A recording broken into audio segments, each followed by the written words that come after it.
বিশ্বাস করি আমাদের নেতা জনাব তারেক রহমান সাহেব যে 31 দফা ঘোষণা করেছে সেখানেও জনগণের মৌলিক অধিকারের এবং স্বাধীনতার কথা সেখানে কিন্তু উল্লেখ রয়েছে। আমরা চাই শুধু সংসদ সদস্য হয়ে আমরা আমাদের ধন সম্পদ বৃদ্ধি করার উদ্দেশ্যে নয়, আমরা এই এলাকার মানুষের সেবা করার উদ্দেশ্যে আমরা সংসদ সদস্য হতে চাই। বিশেষ করে আমি ছাত্র জীবন থেকে ক্লাস 10 থেকে আমি রাজনীতি করি। আমার রাজনীতির বয়স যদি সব কিছু যোগ করি তাও প্রায় 45 বছর হতে চলেছে। সুতরাং দীর্ঘ রাজনৈতিক জীবনে এবং দলের বিভিন্ন সময় দায়িত্ব পালন করতে গিয়ে, গণতন্ত্র প্রতিষ্ঠার আন্দোলন সংগ্রাম করতে গিয়ে এবং মানুষের ভোটের অধিকার আদায় করার সংগ্রাম করতে গিয়ে আমি কোনোদিন পিছপা হই নাই। আমি রিমান্ডে গিয়েছি, এক থানা থেকে অন্য থানায়, আমাকে এক থানা থেকে রিমান্ড খেটে আসার পরে কোর্ট থেকে আবার দড়ি বেঁধে আরেক থানায় নিয়ে গেছে। হাসতে হাসতে আমি রিমান্ডে সেই থানায় গিয়েছি। অনেক সময় সাংবাদিক ভাইয়েরা আমাকে বলতো যে আপনি একটু হাসিটা বন্ধ করেন, আমরা আপনার হাসি ছাড়া একটা ছবি নিতে চাই। আমি ওই সাংবাদিক ভাইদেরকে বলতাম যে আজকে যদি আমি আমার হাসিটা বন্ধ করে দেই তাহলে আমার যে হাজার হাজার নেতাকর্মী রয়েছে তারা এটা দেখে ভয়ে ভীত হবে। তারা মনে করবে যে আমাদের নেতার যদি এই অবস্থা হয় তাহলে আমাদেরকে ধরলে কি অবস্থা হবে। আমি আমার হাসি মুখ কখনো বন্ধ করি নাই। কাজেই হাসতে হাসতে রিমান্ডে গিয়েছি, হাসতে হাসতে জেল গেটে গিয়েছি, হাসতে হাসতে জেল গেট থেকে বের হওয়ার পরে আবার 4 থেকে 5 বার আমাকে জেল গেটে গ্রেপ্তার করা হয়েছে। তারপরেও কোনোদিন গণতান্ত্রিক আন্দোলন এবং এই যে মানুষের ভোটের অধিকার আন্দোলন থেকে আমি কখনো পিছিয়ে যাই নাই।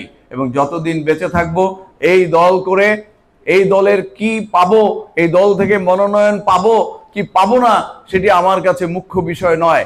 এই দলের একজন কর্মী হিসেবে এই দলের পদ আমার থাকবে কি থাকবে না সেটিও আমার কাছে মুখ্য বিষয় নয়। আমার কাছে মুখ্য বিষয় হলো এই দলের আদর্শ এবং উদ্দেশ্য জনগণের মাঝে প্রতিষ্ঠিত করা এবং এই দল করতে করতে যেন আমার মৃত্যু হয়, সেটাই আমার একমাত্র লক্ষ্য। সুতরাং আমরা অন্য কোনো দল থেকে আসি নাই।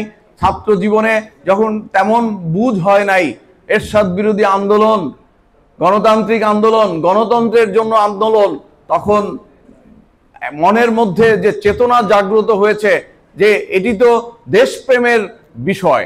সেই সময়ে সেই কোমলমতি শিশু, আমি ক্লাস 10-এ পড়ি, সেই সময়ে আমরা এরশাদ বিরোধী আন্দোলনে যুক্ত হয়েছি। সুতরাং কোনো কিছু পাওয়ার জন্য নয়, কোনো কিছু পাওয়ার জন্য যদি হতো তাহলে তো সরকারি দলে গিয়ে যোগ দিতে পারতাম। সেই সময় সেই এরশাদের মতো একটি স্বৈরাচারের বিরুদ্ধে অবস্থান নিয়ে সেই বয়সে 16 বছর বয়সে আমি রাজনীতি শুরু করেছি। কাজেই উদ্দেশ্য একটাই, দেশপ্রেম, দেশপ্রেম এবং দেশপ্রেম। এর বাইরে অন্য কোনো উদ্দেশ্য নিয়ে রাজনীতিতে আসি নাই। সমাজে শান্তি প্রতিষ্ঠা করা আমার প্রধান লক্ষ্য।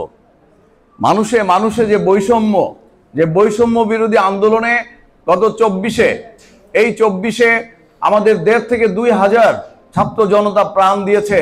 আমাদের সেটাই উদ্দেশ্য, মানুষে যে বৈষম্য, সে বৈষম্য দূর করা এবং সামাজিক বৈষম্য, মানুষে বৈষম্য এবং সামাজিক বৈষম্য দূর করা, এটাই আমাদের উদ্দেশ্য।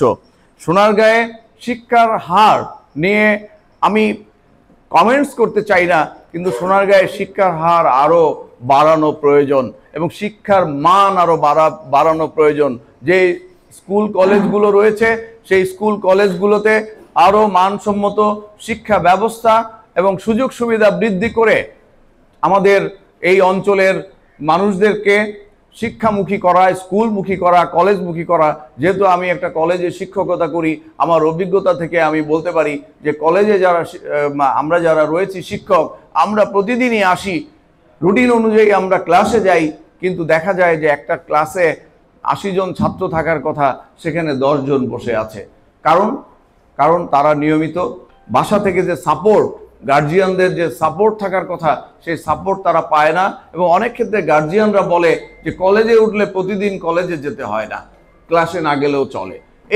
এই যে ধারণা থেকে আমাদের বের হয়ে আসতে হবে, আমাদের অভিভাবকদেরকেও সচেতন হতে হবে এবং ছাত্রছাত্রীদেরকে কলেজমুখী করতে হবে, কারণ শিক্ষা তো জাতির মেরুদণ্ড। শিক্ষাই পারে মানুষকে সমৃদ্ধ করতে।